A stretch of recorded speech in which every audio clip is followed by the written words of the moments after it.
Price lord. ದೇವರ ಅತಿ ಪರಿಶುದ್ಧ ನಾಮಕ್ಕೆ ಸ್ತೋತ್ರವಾಗಲಿ. ಮತ್ತೊಂದು ದಿನವನ್ನು ಕಾಣುವಂತೆ ದೇವರು ನಮಗೆ ಸಹಾಯ ಮಾಡಿದ್ದಕ್ಕಾಗಿ ದೇವರಿಗೆ ಸ್ತೋತ್ರ. ಆತನು ಮಾಡಿದ ಎಲ್ಲ ಉಪಕಾರಗಳಿಗಾಗಿ ದೇವರಿಗೆ ಸ್ತೋತ್ರವನ್ನು ಮಹಿಮೆಯನ್ನು ಸಲ್ಲಿಸ್ತೇನೆ. ಇಂದಿನ ವೇದ ಅಧ್ಯಯನಕ್ಕಾಗಿ ಒಂದು ವಾಕ್ಯವನ್ನು ಓದಿಕೊಳ್ಳೋಣ. ಯೆಶಾಯ ಪ್ರವಾದನೆ ಗ್ರಂಥ 1ನೇ ಅಧ್ಯಾಯ 18ನೇ ವಾಕ್ಯ. ಬನ್ನಿರಿ ವಾದಿಸುವ ಎಂದು ಯೆಹೋವನು ಅನ್ನುತ್ತಾನೆ. ನಿಮ್ಮ ಪಾಪಗಳು ಕಡು ಕೆಂಪಾಗಿದ್ದರು ಹಿಮದ ಹಾಗೆ ಬೆಳುಪಾಗುವವು, ಕಿರಮಂಜಿ ಬಣ್ಣವಾಗಿದ್ದರೂ ಉಣ್ಣೆಯಂತೆ ಬೆಳ್ಳಗಾಗುವವು.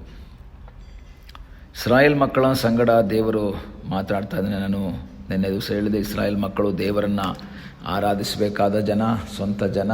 ಆದರೆ ದೇವರಿಗೆ ವಿರುದ್ಧವಾಗಿ ಅನೇಕ ಸಂದರ್ಭದಲ್ಲಿ ಪಾಪದಲ್ಲಿ ಮುಳುಗಿ ಪಾಪದಲ್ಲಿ ಜೀವಿಸ್ತಾ ಇದ್ದಂತಹ ವ್ಯಕ್ತಿಗಳಾಗಿದ್ದರು. ಆದರೆ ಅದರ ಮಧ್ಯದಲ್ಲಿ ದೇವರು ಪುನಃ ಅವರನ್ನು ಕರೀತಾ ಇದ್ದಾನೆ. ನೀವು ಬನ್ನಿ. ಅನೇಕರಿಗೆ ಅಯ್ಯೋ ನಾವು ಪಾಪ ಮಾಡಿಬಿಟ್ಟಿದ್ದೇವೆ, ನಮ್ಮ ಪಾಪ ತುಂಬ ದೊಡ್ಡದು, ಆ ಪಾಪ ದೇವರು ಕ್ಷಮಿಸ್ತಾನ, ನನ್ನ ಪಾಪ ತುಂಬ ದೊಡ್ಡದಾಗಿರೋದ್ರಿಂದ ನನ್ನ ಮೇಲೆ ಕೋಪ ಮಾಡ್ಕೊಳ್ತಾರೆ, ನನ್ನನ್ನು ಶಿಕ್ಷಿಸ್ತಾರೆ, ನನಗೆ ನಿತ್ಯ ಜೀವ ಕೊಡಲ್ಲ. ಈ ರೀತಿ ಒಂದು ಭಯದ ವಾತಾವರಣ ಅನೇಕರಲ್ಲಿದೆ. ನಾನು ತುಂಬ ಪಾಪಿ, ನನ್ನಂಥ ಪಾಪಿನ ದೇವರು ಕ್ಷಮಿಸ್ತಾರ, ನನ್ನಂಥ ಪಾಪಿಗೆ ಬಿಡುಗಡೆ ಇದೆಯಾ ಇಲ್ವಾ, ಹಾಗೆ ಈಗ ಅನೇಕ ಮಾತುಗಳನ್ನು ನಾವು ಅನೇಕರು ಹೇಳೋದನ್ನು ನೋಡ್ಬೋದು. ಆದರೆ ದೇವರ ವಾಕ್ಯ ಹೇಳ್ತದೆ, ನಿಮ್ಮ ಪಾಪಗಳು ಕಡು ಕೆಂಪಾಗಿದ್ದರೂ ಹಿಮದ ಹಾಗೆ ಬೆಳುಪಾಗುವವು. ಅದರರ್ಥ ಈ ಬಣ್ಣ ಕಲರ್ ಮಿಕ್ಸಿಂಗಲ್ಲಿ ನಾವು ನೋಡಬೇಕಾದ್ರೆ ನಾವೆಲ್ಲರೂ ಕಲರಿಂಗ್ ಮಾಡಿದವ್ರೆ. ಡ್ರಾಯಿಂಗ್ ಕಾಂಪಿಟೇಷನ್ ಆಗಿರ್ಬೋದು, ಡ್ರಾಯಿಂಗ್ ಬುಕ್ಕಲ್ಲಾಗಿರ್ಬೋದು, ಕಲರಿಂಗ್ ಮಾಡಿದವ್ರೆ ನಾವೆಲ್ಲ. ಈ ಕಲರಿಂಗ್ ಮಾಡಬೇಕಾದ್ರೆ ನಮಗೆ ಗೊತ್ತು, ಒಂದೊಂದು ಕಲರ್ಗಳನ್ನು ಮಿಕ್ಸ್ ಮಾಡ್ತಾ ಹೋದಾಗ ಬೇರೊಂದು ಕಲರ್ಗಳಾಗ್ತದೆ. ಅದು ಬೇರೆ ಬೇರೆ ಕಲರ್ ಆಗ್ತದೆ. ನಾವು ಒಂದು ಕೆಂಪು ಮತ್ತು ಹಸಿರನ್ನು ಮಿಕ್ಸ್ ಮಾಡಿದ್ರೆ ಒಂದು ಕಲರ್ ಆಗುತ್ತೆ, ಯೆಲ್ಲೋ ಮತ್ತು ರೆಡ್ಡನ್ನು ಮಿಕ್ಸ್ ಮಾಡಿದ್ರೆ ಬೇರೊಂದು ಕಲರ್ ಆಗುತ್ತೆ, ಅದಕ್ಕೆ ಇನ್ನೊಂದು ಕಲರ್ ಮಿಕ್ಸ್ ಮಾಡಿದ್ರೆ ಬೇರೊಂದು ಕಲರ್ ಆಗುತ್ತೆ. ಡಿಫ್ರೆಂಟ್ ಕಲರ್ಸ್ಗಳಾಗ್ತದೆ. ಆದರೆ ಈ ಬಿಳಿ ಬಣ್ಣಕ್ಕೆ ನಾವು ಕಲರ್ ಸೇರಿಸಿದಾಗ ಬೇರೆ ಬೇರೆ ಆ್ಯಡ್ ಆಗಿ ಬೇರೆ ಬೇರೆ ಕಲರ್ ಆಗುತ್ತೆ. ಆದರೆ ಯಾವುದೇ ಒಂದು ಕಲರನ್ನು ಮತ್ತೆ ಬಿಳಿ ಮಾಡೋಕ್ಕಾಗಲ್ಲ. ಏನು ಆ್ಯಡ್ ಮಾಡಿದ್ರೂ ಸಹ, ಯಾವುದೇ ಒಂದು ಕಲರ್ಗಳನ್ನು ಆ್ಯಡ್ ಮಾಡಿದ್ರೂ ಅದು ಏನಾಗಬಹುದು, ಅದು ಬೇರೆ ಒಂದು ಕಲರ್ ಆಗುತ್ತೆ ವಿನಃ ವೈಟ್ ಆಗೋಕ್ಕೆ ಚಾನ್ಸೇ ಇಲ್ಲ. ಯಾವತ್ತೂ ವೈಟ್ ಆಗಲ್ಲ. ಯಾಕೆಂದರೆ ಒಂದು ಕಲರ್ಗೆ, ವೈಟ್ಗೆ ಯಾವುದಾದ್ರೂ ಒಂದು ಕಲರ್ ಮಿಕ್ಸ್ ಮಾಡಿದ್ಮೇಲೆ ಪುನಃ ಅದನ್ನು ನಾನು ವೈಟ್ ಮಾಡ್ತೀನಿ ಅಂತ ಹೇಳಿದ್ರೆ ಯಾವ ಕಲರ್ ಮಿಕ್ಸ್ ಮಾಡಿದ್ರೂ ಸಹ ಅದು ವೈಟ್ ಆಗಲ್ಲ.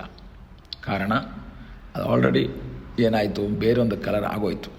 ಅದಕ್ಕೆ ಬೇರೆ ಒಂದು ಕಲರ್ ಹಾಕೋಣ, ಇನ್ನೊಂದು ಕಲರ್ ಹಾಕೋಣ, ಇನ್ನೊಂದು ಕಲರ್ ಹಾಕೋಣ, ಇನ್ನೊಂದು ಕಲರ್ ಹಾಕೋಣ.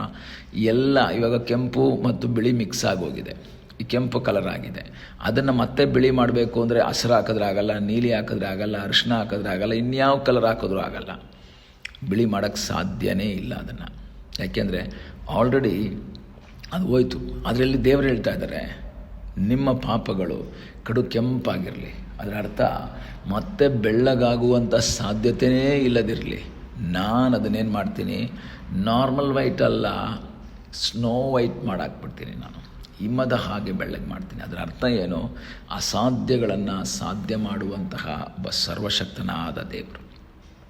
ಈ ಹಗಲಿನ ಸಮಯದಲ್ಲಿ ಕರ್ತನ ಮುಖವನ್ನು ನೋಡುತ್ತಾ ಹೇಳೋಣ, ಕರ್ತನೇ, ನನ್ನ ಪಾಪಗಳನ್ನು ತೊಳೆಯುವುದಕ್ಕೆ ನಿನ್ನಿಂದ ಮಾತ್ರ ಸಾಧ್ಯ. ನನ್ನ ಪಾಪಗಳು ನಿನ್ನ ಮುಂದೆ ಕೆಂಪಾಗಿವೆ, ಅದನ್ನು ತೊಳೆದು ಹಿಮದ ಹಾಗೆ ಬೆಳ್ಳಗೆ ಮಾಡುವಂತಹ ಸರ್ವಶಕ್ತನಾದ ದೇವರು. ಕೆಲವು ಸಂದರ್ಭಗಳಲ್ಲಿ ನಾವು ತಿಳ್ಕೊಳ್ತೀವಿ, ಅಯ್ಯೋ ದೇವರೇ, ಇಂಥ ಪಾಪದಿಂದ ನನ್ನನ್ನು ಬಿಡಿಸೋರು ಯಾರು? ಪೌಲ ಹೇಳ್ತಾನೆ, ನಾನು ದುರಾವಸ್ಥೆಯಲ್ಲಿ ಬಿದ್ದ ಮನುಷ್ಯನು, ಪಾಪಕ್ಕೆ ಅಧೀನವಾದ ಈ ಒಂದು ಶರೀರದಿಂದ ನನ್ನನ್ನು ಬಿಡಿಸೋರು ಯಾರು? ನಂತರ ಪೌಲನ ಹೇಳ್ತಾನೆ, ಬಿಡಿಸುವವನಿದ್ದಾನೆ ಎಂಬುದಕ್ಕಾಗಿ ನಾನು ದೇವರಿಗೆ ಸ್ತೋತ್ರ ಮಾಡ್ತೇನೆ. ಈ ದಿವಸ ನಮ್ಮನ್ನು ಬಿಡುಗಡೆ ಮಾಡುವ ಸರ್ವಶಕ್ತನಾದ ಒಬ್ಬ ದೇವರಿದ್ದಾನೆ. ನಮಗೆ ಸಹಾಯ ಮಾಡುವ ಸರ್ವಶಕ್ತನಾದ ಒಬ್ಬ ದೇವರಿದ್ದಾನೆ. ಆ ದೇವರ ಮುಖವನ್ನು ನೋಡೋಣ, ಆ ದೇವರಲ್ಲಿ ಆಶ್ರಯಿಸೋಣ, ಆ ದೇವರ ಚಿತ್ತಕ್ಕೆ ವಿಧೇಯರಾಗಿ ಮುಂದೆ ಹೋಗೋಣ. ದೇವರ ಒಂದು ಮಹಾಕೃಪೆ ನಮ್ಮೆಲ್ಲರ ಮೇಲಿರುವುದಕ್ಕಾಗಿ ನಾವು ದೇವರ ಸಲ್ಲಿ ಪ್ರಾರ್ಥನೆ ಮಾಡೋಣ. ಮಾತ್ರವಲ್ಲ, ಕಿರಮಂಜಿ ಬಣ್ಣವಾಗಿದ್ದರೂ ಸಹ ಅದನ್ನೇನು ಮಾಡ್ತೀನಿ, ಉಣ್ಣೆಯಂತೆ ಬೆಳ್ಳಗೆ ಮಾಡ್ತೀನಿ. ಈ ದಿವಸಗಳಲ್ಲಿ ನಿನ್ನ ಕೈಯಲ್ಲಿ ಬದಲಾವಣೆ ಮಾಡೋಕ್ಕಾಗಲ್ಲ, ಅದು ಅಸಾಧ್ಯ.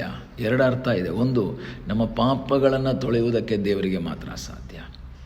ನಮ್ಮನ್ನು ಪೂರ್ಣವಾಗಿ ಪರಿಶುದ್ಧ ಮಾಡುವುದಕ್ಕೆ ದೇವರಿಗೆ ಮಾತ್ರ ಸಾಧ್ಯ. ಮನುಷ್ಯನಿಗೆ ಅಲ್ಲ ಸಾಧ್ಯವಾಗಿರೋದು. ಮನುಷ್ಯನ ಕೈಯಲ್ಲಿ ಆಗಲ್ಲ, ದೇವರ ಕೈಯಲ್ಲಿ ಸಾಧ್ಯ.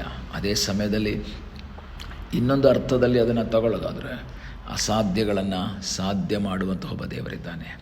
ಆಗಲ್ಲ ಅಂತ ಹೇಳೋದನ್ನು ಮಾಡಿ ತೋರಿಸುವಂಥ ಒಬ್ಬ ದೇವರಿದ್ದಾನೆ. ಈ ದಿವಸ ಕರ್ತನ ಮುಖವನ್ನು ನೋಡೋಣ.